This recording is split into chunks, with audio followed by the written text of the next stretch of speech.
Shivani Arora Mittal from Department of Research, Sri Gangaram Hospital, New Delhi. The topic of her talk is Hunting Interacting Protein 1 NRF2 axis regulates metastasis in lung cancer adenocarcinoma.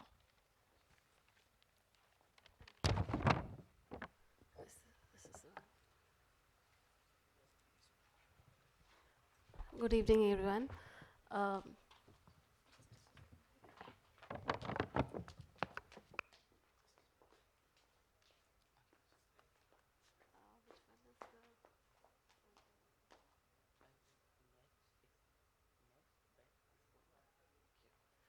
Good evening, everyone.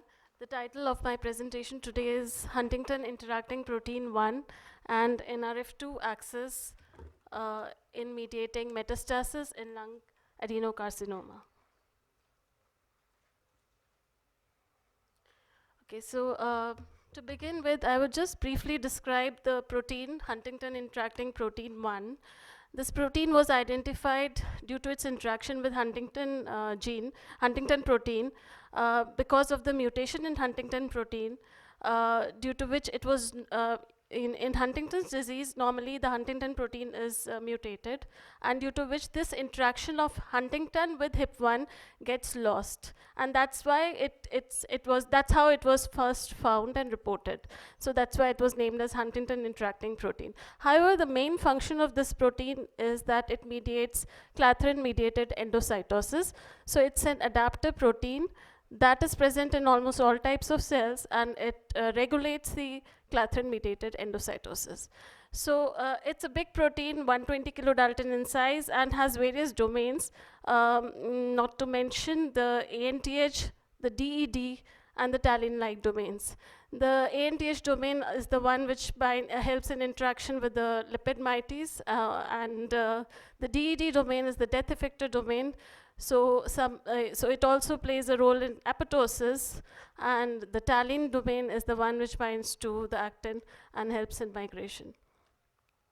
The role of HIP1 in cancers is mainly due to its ability to stabilize the receptor tyrosine kinases on the plasma membrane, and due to its interaction with the RTKs, it also enhances the signaling mediated by the RTKs because of the persistence of, because it stabilizes the RTKs in the early endosomes and the late lysosomes, and so that is why it increases the signaling through these RTKs.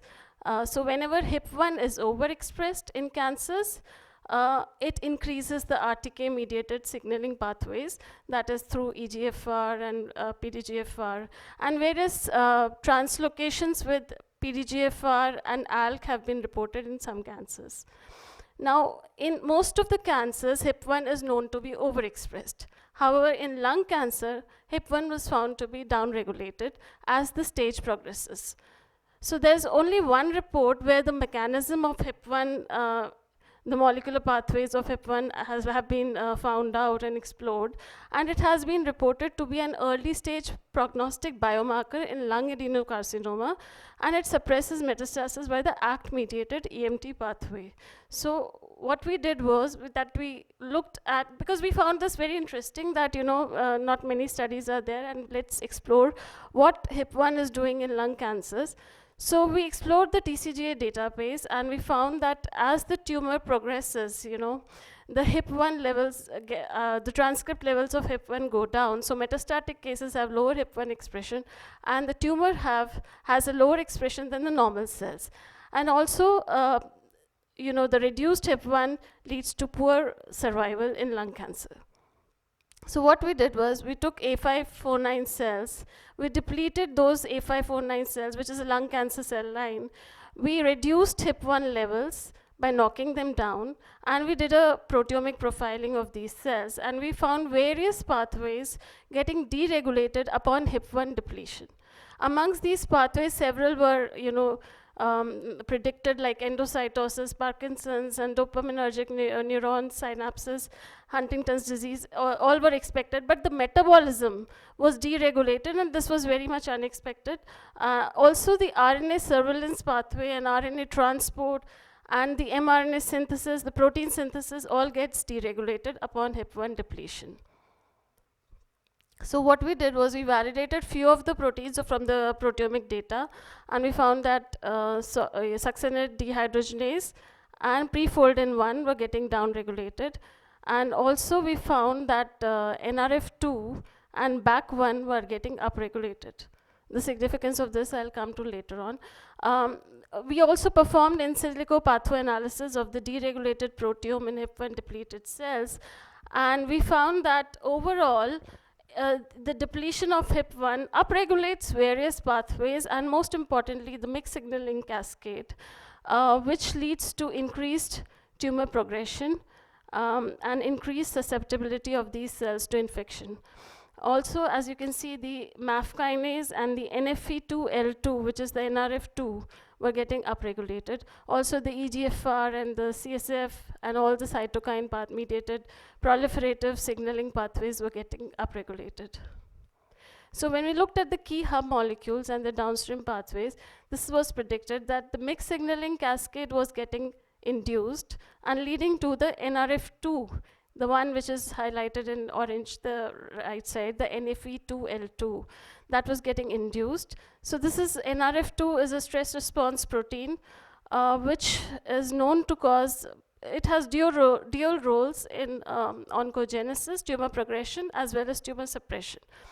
Then also the other metabolism, since metabolism was affected, the mTOR caspase were also getting activated, leading to a lot of induction in glycolytic enzymes and other pathways of cell proliferation and cell survival. So we performed various phenotypic assays to assess whether in fact the cell proliferation is increasing. So what we saw was that in HIP-1 depleted A549 cells, when we grew these cells in soft agar assays, the size of the colonies was much higher as compared to when we grew them in attachment-based assays. The attachment-based assays, there was not much change in the size of the colonies or the number of the colonies, whereas in the soft agar assay, where it is not attached, the cell survival was increased. Also, we saw that the MTT readout was reduced, which could be because of reduction in the succinate dehydrogenase enzyme, which is a mitochondrial respiration enzyme. And since MTT measures the respiration activity, so it's possible that due to the decrease in the SDHB levels, the MTT proliferation or viability was reduced. We also saw that the transwell migration and the matrigel invasion both were getting upregulated, induced when HIP-1 was knocked down in A549 cells. And this was expected because it's already known as, in one of the reports, it's been reported as the metastatic suppressor. So when we downregulate, it increases the invasion. So we looked at the transcriptional regulation of some of the molecular markers involved in proliferation, invasion, and pluripotency also. What we found out was very interesting, that MMP9 levels were highly upregulated, and also nestin was significantly upregulated, and this was dramatically upregulated, and we're going to further understand the role of upregulation of these molecules.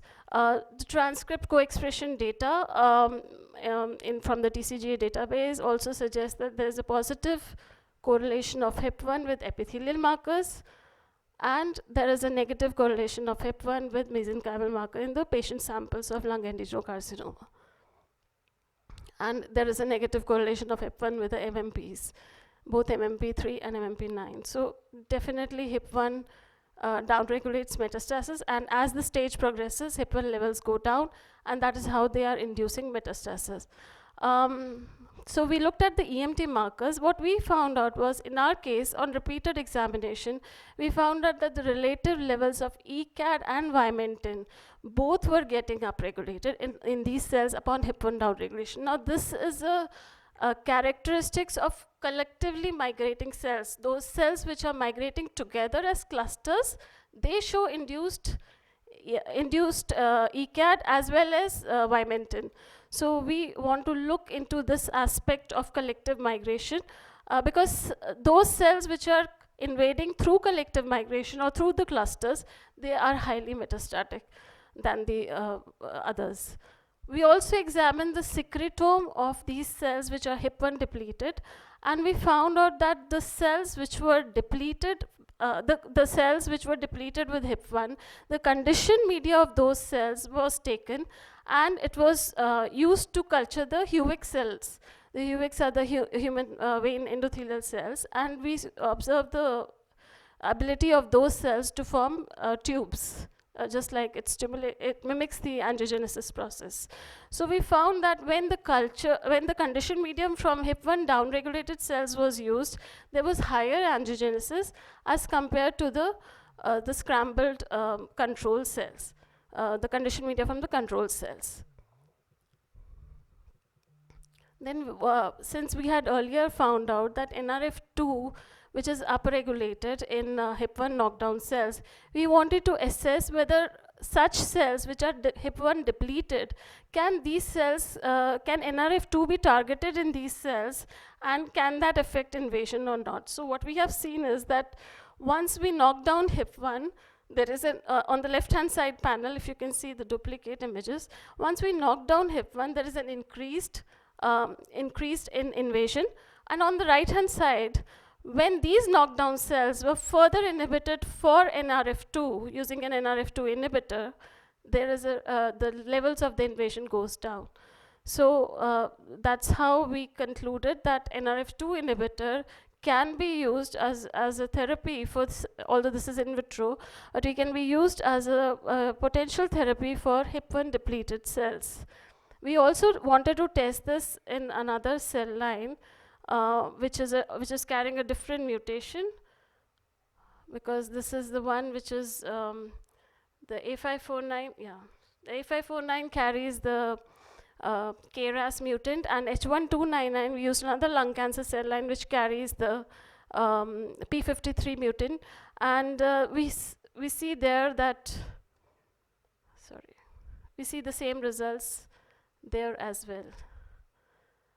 That when we downregulate HIP1, there is increased in invasion, and when we knock down, when we treat these cells with NRF2 inhibitor, the level goes down again.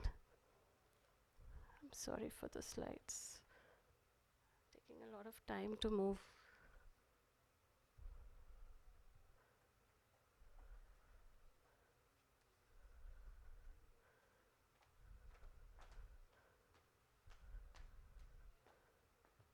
It's not moving. Yeah. So the next is we saw whether, we saw observed increased colony formation assay, increased size of soft agar colony. So we used the same strategy to see whether the NRF2 inhibitor can ameliorate the soft agar colony formation also of these HIP1 depleted cells. We saw similar results, that when we, in the top panel, we have used A549 cells. On the left-hand side, we have depleted these cells with HIP1 in SI, and we see increased colony sizes. And on the right-hand side, we have added the NRF2 inhibitor, and the sizes go down. So similar work was done in H1299 cells also, and we saw that NRF2 inhibitor works to ameliorate the soft agar formation, colony formation assay. So finally, we are concluding this, that this is our hypothesis, that in A549 cells, or the cells which are developing tumor and they are progressing from low grade to high grade, the HIP1 depletion occurs. Now, how that occurs is not known, but the cells become depleted in HIP1, the expression goes down, that upregulates the MYC-NRF2 axis, and that leads to increased non-adherent growth, increased angiogenesis, increased invasion, increased stress tolerance, because we've seen increased NRF2, increased BAC1, increased nestin. Now that goes to say that these are all antioxidant response genes. So increased tolerance to stress occurs. And that's the reason when we when we inhibit the NRF2 in such cells, we see reduced invasion, we see reduced non-adherent growth. So this is our hypothesis, and we are going to We have put it in a preprint right now. We are also observing the expression of HIP1 in a hypoxic tumor microenvironment. I'll just briefly conclude this, that what we have observed is that HIF2, hypoxia inducible factor 2, specifically upregulates the HIP1 mRNA and protein expression in a hypoxic environment. And further studies are required to carry out the significance of what happens when HIP1 is induced in hypoxia. This is a preprint, and I'm grateful to the department and all colleagues. And this is the PhD work of Mr. Piyush Prasad and other lab mates of my lab, and Dr. Tapasya Srivastav, with whom we have collaborated also on several occasions. Thank you so much.